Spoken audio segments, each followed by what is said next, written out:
السلام عليكم ورحمة الله وبركاته. الحمد لله رب العالمين والصلاة والسلام على رسول الله وعلى آله وصحبه ومن والاه. قال الإمام النووي رحمه الله تعالى: الحديث الأول عن عمر بن الخطاب رضي الله عنه قال: سمعت رسول الله صلى الله عليه وسلم يقول: إنما الأعمال بالنيات وإنما لكل امرئ ما نوى، فمن كانت هجرته إلى الله ورسوله فهجرته إلى الله ورسوله، ومن كانت هجرته لدنيا يصيبها أو امرأة ينكحها فهجرته إلى ما هاجر إليه. رواه إمام المحدثين أبو عبد الله محمد بن إسماعيل بن إبراهيم بن المغيرة بن بردزبة البخاري الجؤفي، وأبو الحسين مسلم بن الحجاج بن مسلم القشيري النيسابوري في صحيحيهما اللذين هما أصح الكتب المصنفة. طيب.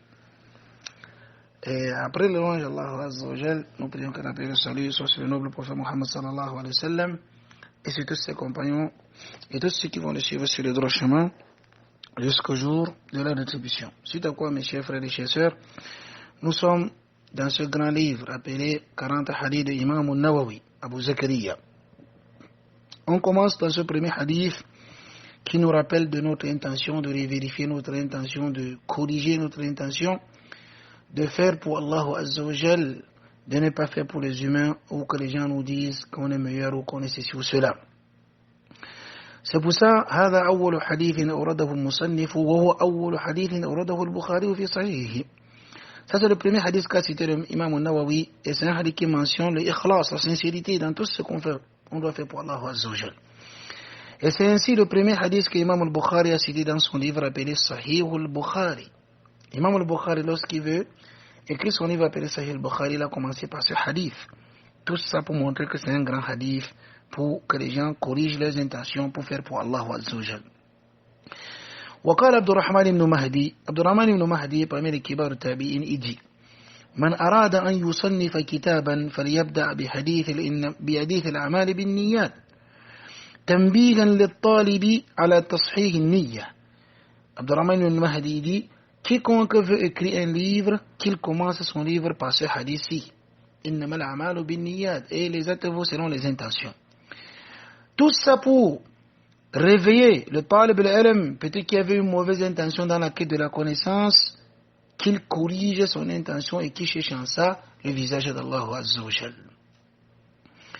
Et ce hadith est authentique, c'est un hadith rapporté par Omar ibn Khattab, rapporté par Imam al-Bukhari et par Imam Muslim. Et c'est le hadith de Omar ibn Khattab, est rapporté par Bukhari et Muslim, ça veut dire le hadith est authentique, n'est-ce pas? Taïb. Ça c'est dans ce qui concerne l'authenticité de ce hadith. Maintenant, le titre ou la valeur de ce hadith chez les savants de la charia, de la jurisprudence islamique, eux ils disent à propos de ce hadith, d'abord je vous ai cité la parole de Abdurrahman ibn Mahdi qui a parlé de valeur de ce hadith tout en disant que ça réveille l'étudiant en sciences de vérifier ses intentions pour faire pour Allah Azza wa Jal, non faire, et en attendant en ça l'appréciation des humains. طيب. تلقى العلماء له بالقبول. يعني إمام البخاري عبد الرحمن بن مهدي يدي: لو صنفت الأبواب لجعلت حديث عمر في الأعمال بالنيات في كل باب. عبد الرحمن بن مهدي dit: si j'avais écrit un livre, il dit j'aurais placé dans chaque chapitre de mon livre, dans chaque chapitre ce hadith-ci, tout ça pour réveiller quelqu'un d'avoir les intentions pour Allah Azza wa Jal. Bel, on rapporte d'imam Shafi'i rahimahullah, qui est ce troisième imam de 4 écoles de la jurisprudence islamique. Imam Shafi'i dit: هذا الحديث ثلث العلم. Il dit: ce hadith-ci c'est un tiers de la connaissance. Ce hadith-ci vaut un tiers. Il vaut le tiers de la connaissance. Ça veut dire si on divise la connaissance en 3 parties, ce hadith il va prendre une partie de la science, un hadith seulement. ويدخل في 70 بابا من الفقه. Il dit: ce hadith il va entrer dans 70 chapitres de la jurisprudence islamique. Allahu Akbar. dans 70 chapitres de la jurisprudence islamique, tu verras ce hadith qui mentionne l'ikhlas, la sincérité. بل قال البخاري رحمه الله إمام البخاري lui-même dit ليس في أخبار النبي صلى الله عليه وسلم شيء أجمع وأغنى وأكثر فائدة من هذا الحديث. Imam al-Bukhari dit il n'y a rien parmi les récits prophétiques qui est plus complet, plus riche, qui a beaucoup de profit comme ce hadith-ci إنما الأعمال بالنيات. Et c'est un grand hadith qui est devant toi, chers frères et chers sœurs. Ça veut dire qu'il faut bien te concentrer pour apprendre ce hadith et mettre ça en pratique. Naam. Maintenant, entrons dans le commentaire du hadith lui-même. Le prophète sallallahu alayhi wa sallam dit إنما الأعمال بالنيات. إنما الأعمال بالنيات. إنما الأعمال veut dire les actes vaut selon les intentions. Quel qu'en soit l'acte, que ce soit des mauvais actes ou des bons actes, tout ça vaut selon les intentions. Les intentions. Ça veut dire, si tu poses des mauvais actes, tu auras aussi des mauvaises récompenses, des mauvais résultats. Tu auras ces mauvais résultats. Si jamais les actes sont mauvais, n'est-ce pas? Ainsi que si tu as posé des bons actes, et bien tu auras aussi des bons résultats à la fin. Et bien, les œuvres vont selon les intentions qu'on a fournies pour faire ces œuvres-là. C'est pour ça qu'il dit إنما الأعمال بالنيات. أي إنما الأعمال تقع صحيحة بسبب نية. Et l'acte sera bon selon ses intentions. Ou يقال كل عمل لا بد له من نية. Ou on peut aussi traduire le hadith en disant que tout acte que l'être humain pose, il faut automatiquement l'intention. Et pour dire, il n'y a pas l'acte que tu fais et tu n'as pas l'intention. On comprend directement dans ça que, comme tout acte, il faut l'intention. Ça peut être bon comme mauvaise. Ça veut dire qu'il n'y a pas un acte sans intention. On comprend donc que l'intention ne se lise pas.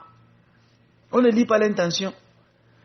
Comme les Bamoun, ils ont beaucoup de problèmes dans ça. Il dit nia, il dit il faut lire le nia. C'est comme si le nia, les Bamoun ont compris que le nia veut dire Bamoun. Là, le nia n'est pas un mot Bamoun. Le nia veut dire niya. C'est un mot arabophone. Ils ont pris ça comme un mot Bamoun. Et ils ont eu des difficultés maintenant de marquer la différence entre le niya, qui est un mot arabophone qui veut dire en français l'intention, et en Bamoun veut dire you whoop, quelque chose comme ça, whoop, n'est-ce pas? Je pense que c'est ça en Bamoun, pour ceux qui comprennent le Bamoun mieux comment. Al-Muhim, l'intention veut dire quelque chose attaché dans le cœur dont la langue ne prononce pas ça. Si la langue prononce, ça devient quoi? Al-Kalam.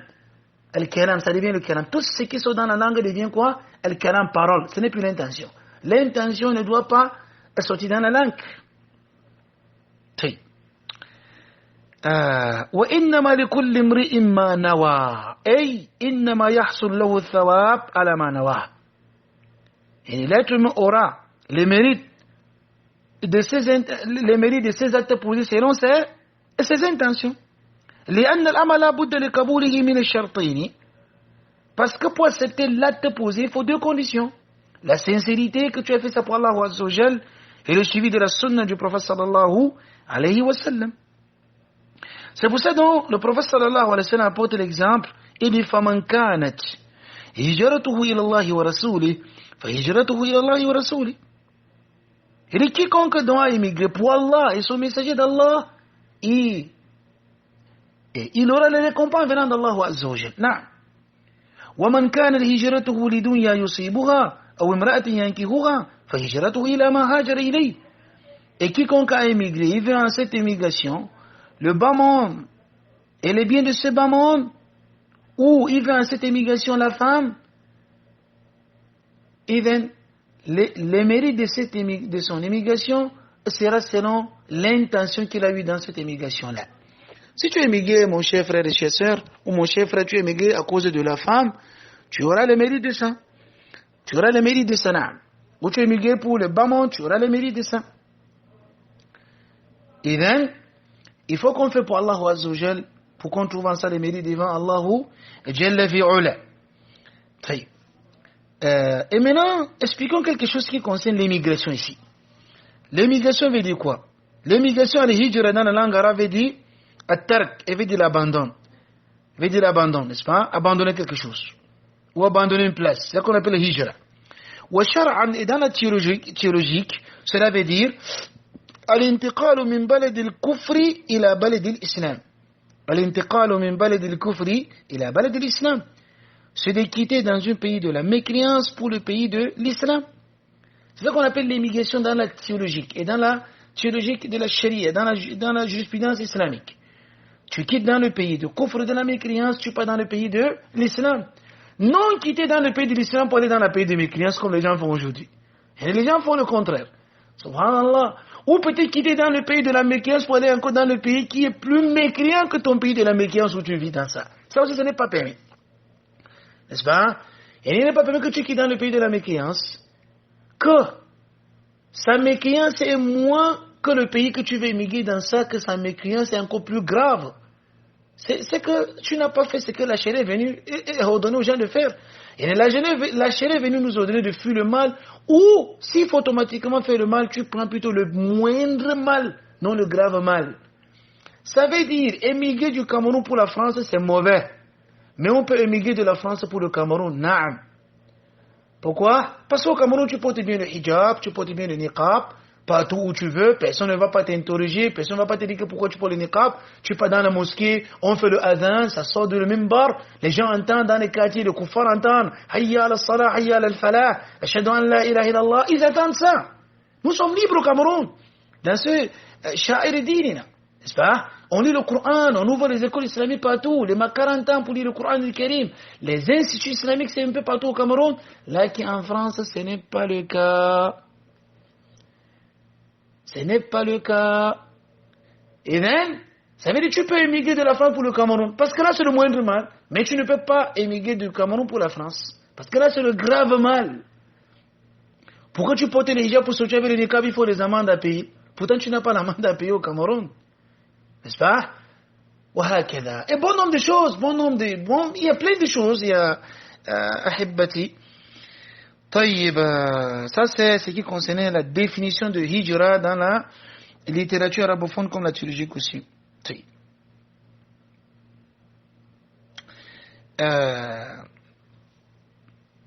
Et aussi parmi les choses à profiter ici, dans ce hadith, parmi les choses qu'on doit profiter ou qu'on doit tirer des leçons dans ce hadith, يعني العناية بأمر النية وأن المرء لا بد أن يكون له من كل عمل نية صالحة. On comprend dans ça l'effet de s'intéresser beaucoup à son intention. Et t'intéresser toujours à ton intention, de vérifier toujours ton intention dans chaque acte que tu poses. N'est-ce pas?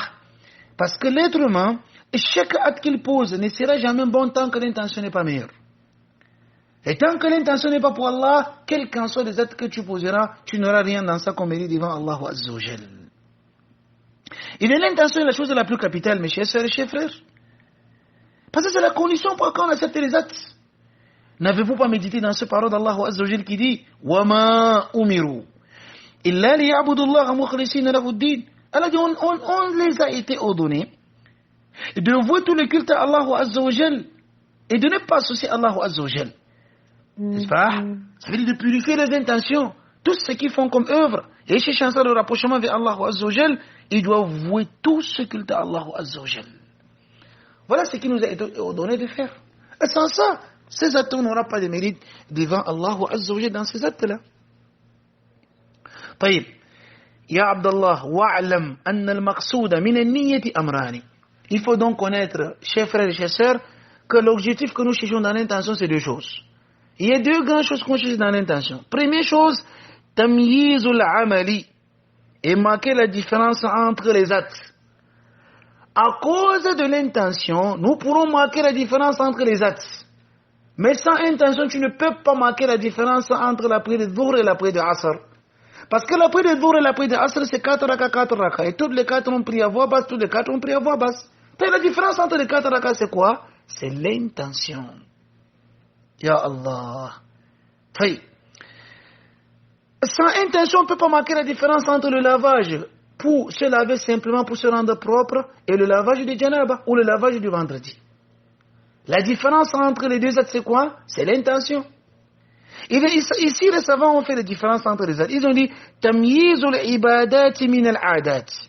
À cause de l'intention, nous pourrons marquer la différence entre les actes d'adoration et les actes simples, faire comme ça qui est permis. Exemple. L'effet de s'abstenir de manger parce qu'on jeûne, c'est l'adoration. Et le fait de s'abstenir de manger parce que le docteur a dit que ne mange pas, ce n'est pas l'adoration. La différence entre les deux abstinences, c'est quoi? C'est l'intention. Les deux se sont abstenir. Là, la différence entre les deux, c'est quoi, mes chers frères et sœurs? C'est l'intention, c'est l'intention. Deuxième exemple. الاغتسال قد يكون للتبرد وقد يكون للغسل من الجنابة. L'effet de se laver peut être que tu veux seulement rafraîchir ton corps. Tu sens chaud, tu dis que je vais rafraîchir un peu mon corps, tu te laves. N'est-ce pas? Tu prends ton bain. Tout de même que l'autre peut prendre son bain et vient ça plutôt le lavage de janaba. Les deux se sont lavés, n'est-ce pas? La différence entre les deux lavage, c'est quoi? C'est l'intention.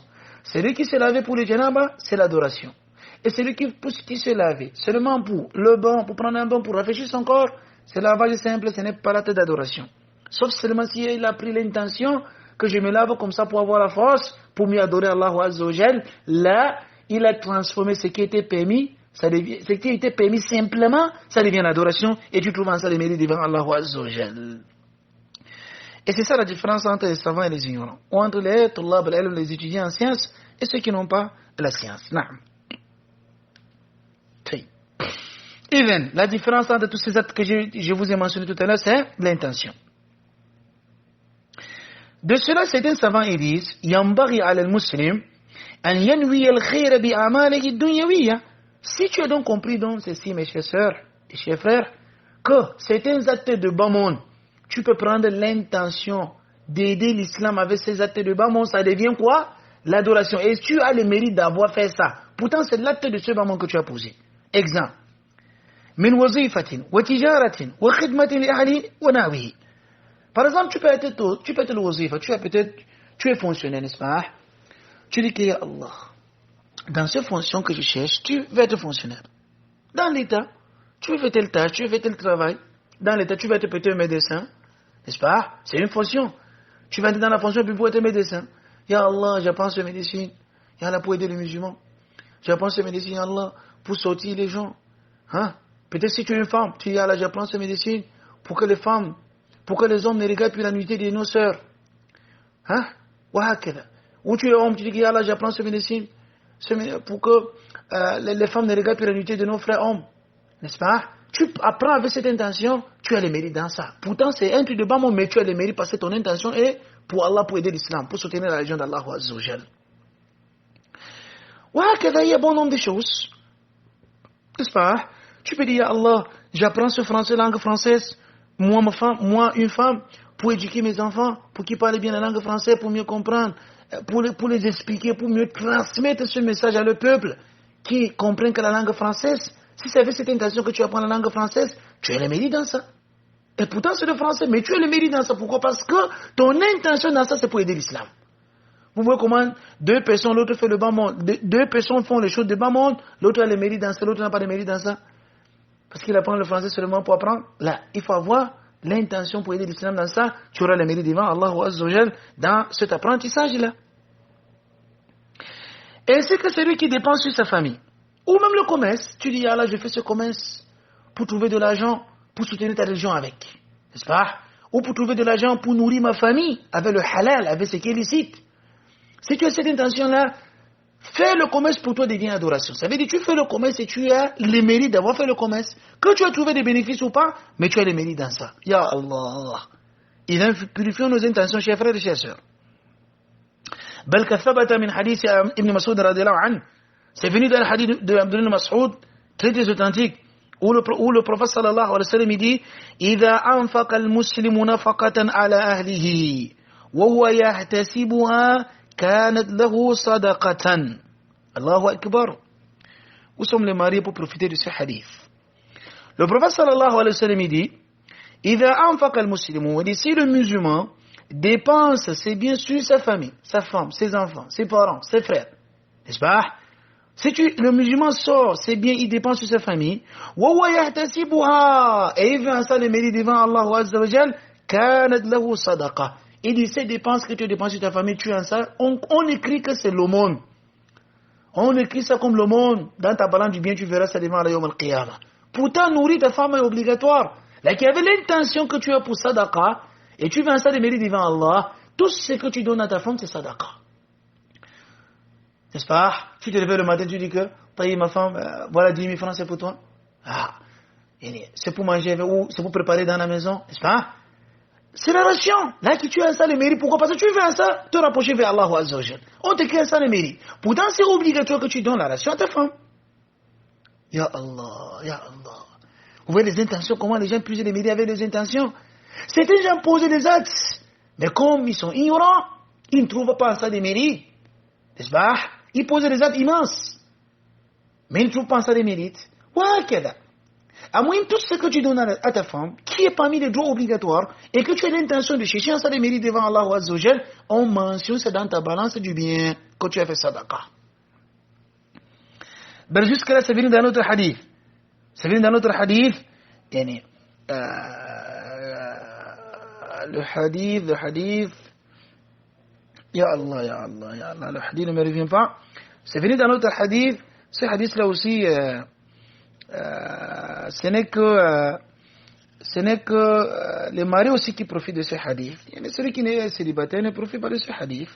Là que le hadith m'échappe, Ya Allah, Ya Allah.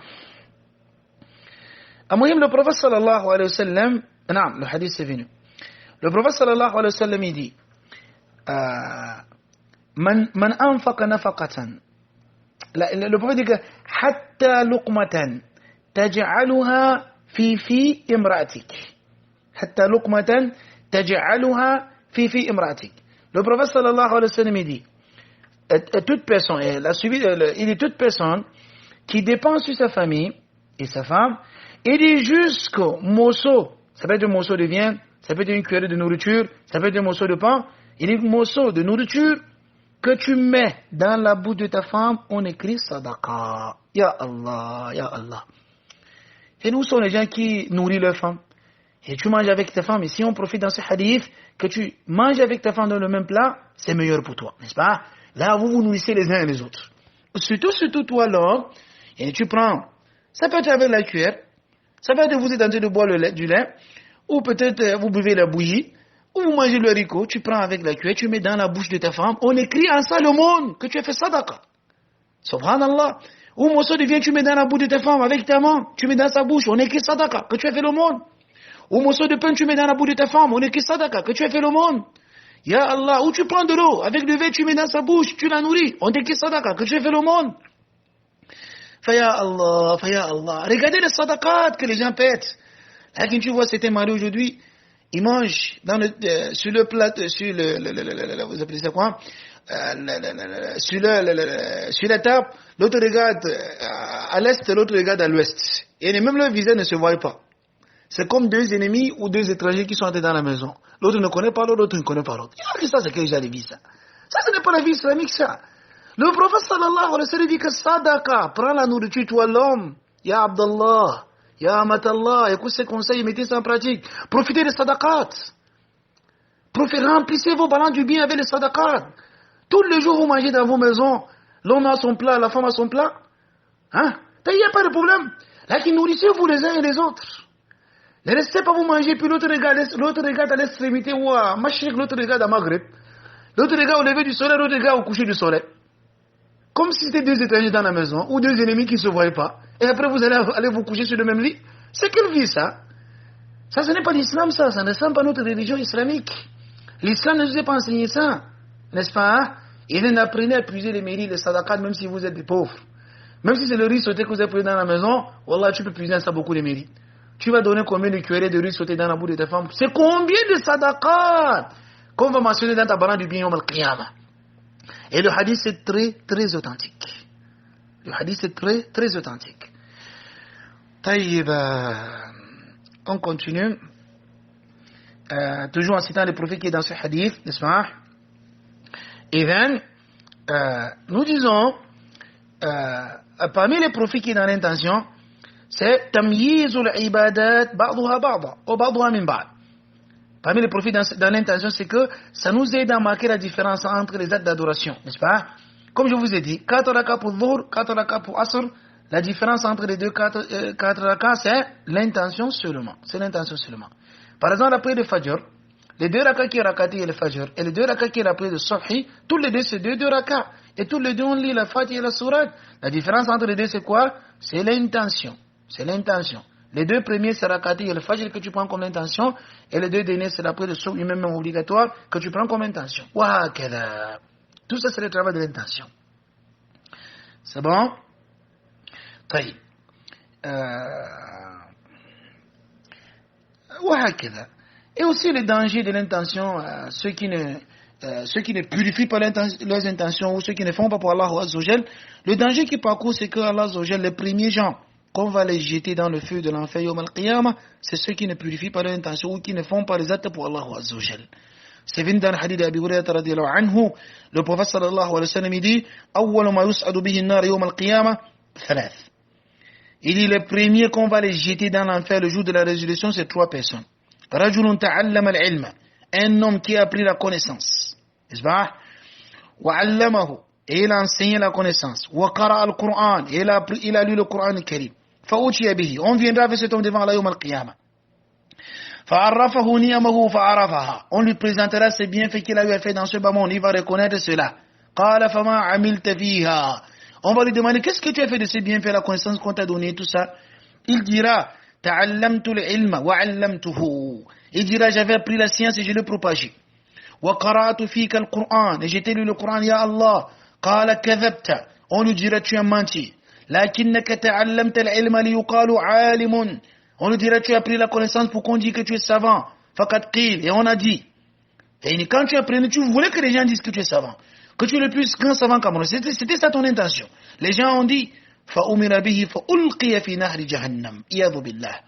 Et Allah donne l'ordre, on le jette dans le feu de l'enfer. Pourquoi? Parce qu'il n'a pas été sincère. Allah, les intentions, mes chers frères et chers sœurs. La ikhlas, la sincérité, mes chers frères et chers sœurs. C'est pour ça, Sufyan al-Thawri dit ما عالجت شيئا أشد علي من نيتي فكانت تتقلب علي.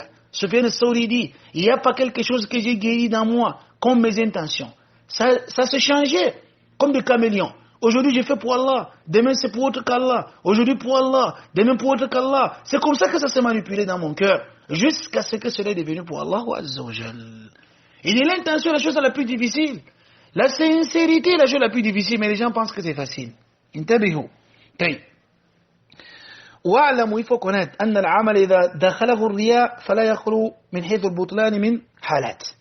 Il faut donc connaître que l'acte, comprenez bien, l'acte, lorsque l'acte, le riya, l'ostentation entre dans l'acte posé, c'est dans l'un des 3 choses. Si l'ostentation entre dans un acte posé, c'est dans l'un des 3 choses. Première, la situation. أن يكون الاشتراك في أصل العمل. يعني مثال ذلك أن يصلي لأجل الناس. يعني quelqu'un qui se lève, il prie pour les gens. يعني dès qu'il fait Allahu Akbar, son intention c'est de présenter sa prière aux gens. Il ne veut pas ça le visage d'Allah au début de l'acte d'adoration. Cette prière est mardouda et batila, ça veut dire on n'accepte pas cette prière de lui. Pourquoi? Parce que l'ostentation était au début de la prière. Il a fait ça pour présenter ça aux gens, pour vouloir ça l'agrément des humains ou l'appréciation des humains. Cet acte-là est rejeté, n'est pas accepté devant Allahu Azza wa Jal. Le dalil dans ça, c'est la parole d'Allah qui dit La in ashrakta la yahbatanna amaluka wa la takunanna min al-khasirin. Si jamais tu associes Allah Azza wa Jal, Allah va rendre tes œuvres vaines et tu seras le jour de la décision parmi les perdants. Tu seras le jour parmi les perdants. Deuxième situation, c'est quelqu'un qui commence l'acte et tu commences à prier avec une bonne intention pour Allah et maintenant le riya, l'ostentation vient au milieu de l'acte posé. L'ostentation vient au milieu de l'acte posé. Ici aussi c'est 2 situations.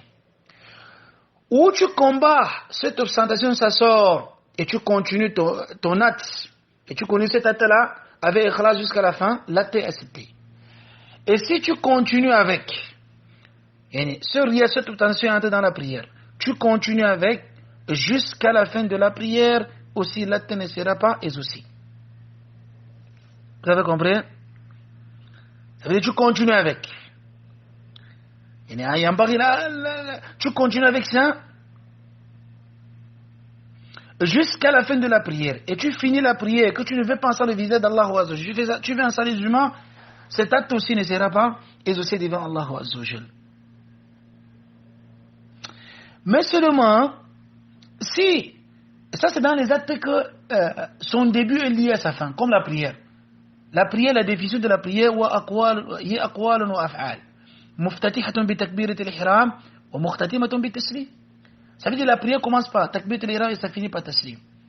Si c'est un acte que son début et la fin est lié, et que tu as commencé le début avec la sincérité et la fin sans sincérité, l'acte n'est pas accepté. Mais si c'est un acte que son début n'est pas lié à sa fin, n'est-ce pas? La partie où tu as fait avec sincérité, on accepte, et la partie que tu as fait sans sincérité, on n'accepte pas. Comme le sadaqa.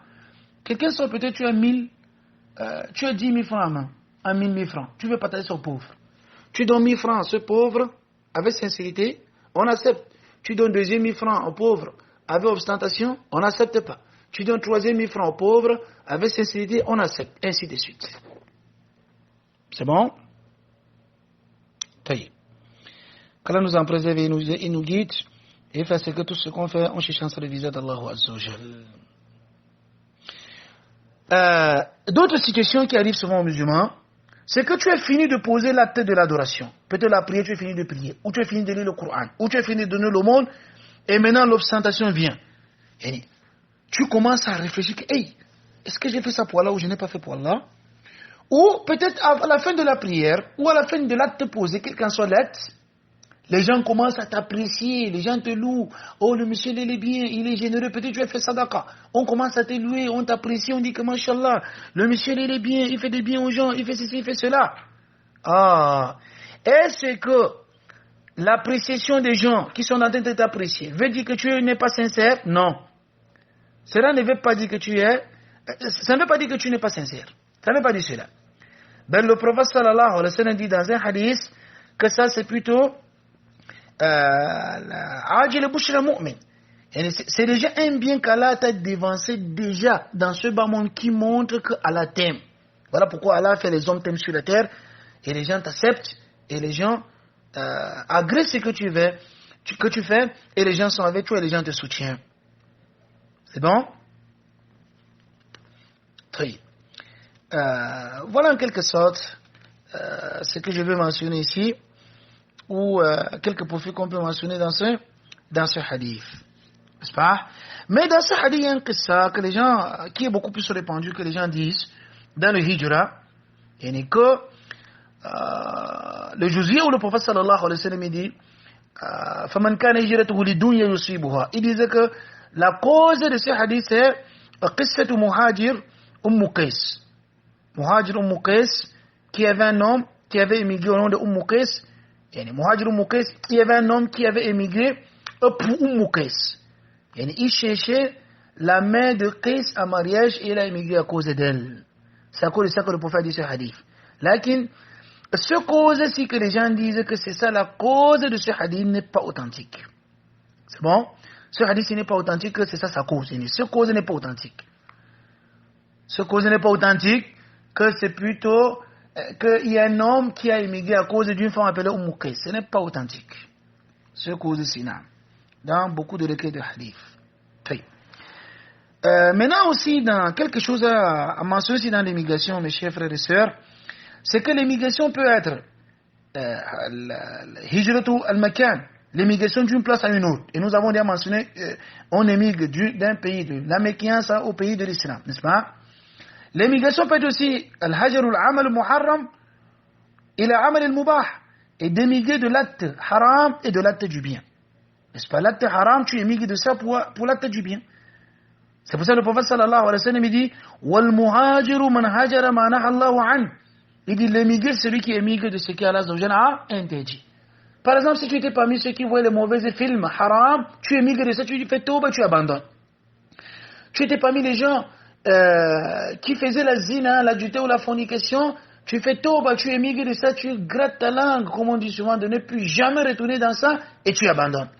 Tu étais parmi les voleurs, même chose. Tu étais parmi les trompeurs, les calomniateurs, les gens qui faisaient la médisance, tout ça, tu abandonnes, tu émigres de tout ces haram.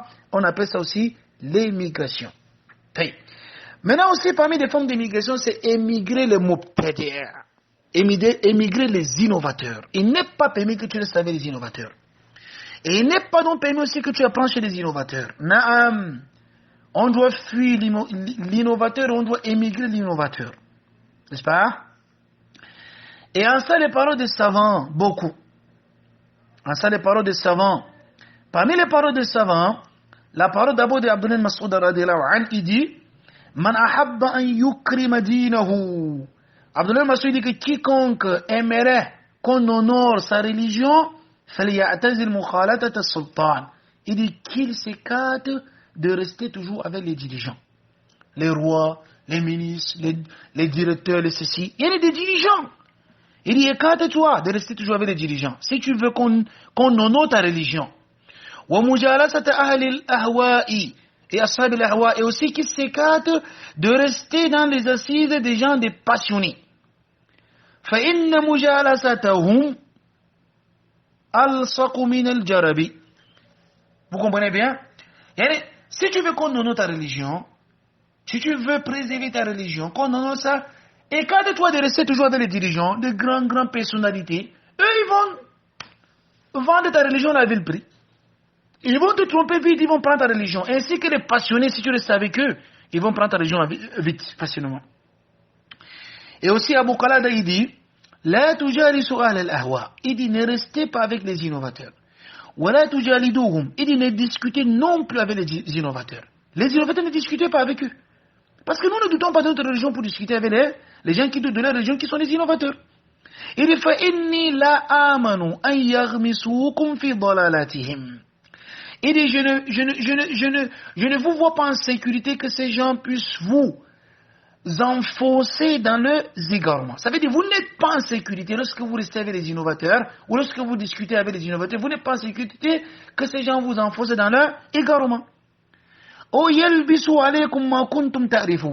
peut-être que ces gens, la moindre des choses qu'ils peuvent vous faire, c'est de mettre des ambiguïtés dans vos cervelles. Ce qui était clair devant vous, et vous infiltrez maintenant des ambiguïtés. Tu commences à douter dans quelque chose qui était très clair devant toi. Pourquoi? Parce que tu restes avec les innovateurs, parce que tu as discuté avec les innovateurs.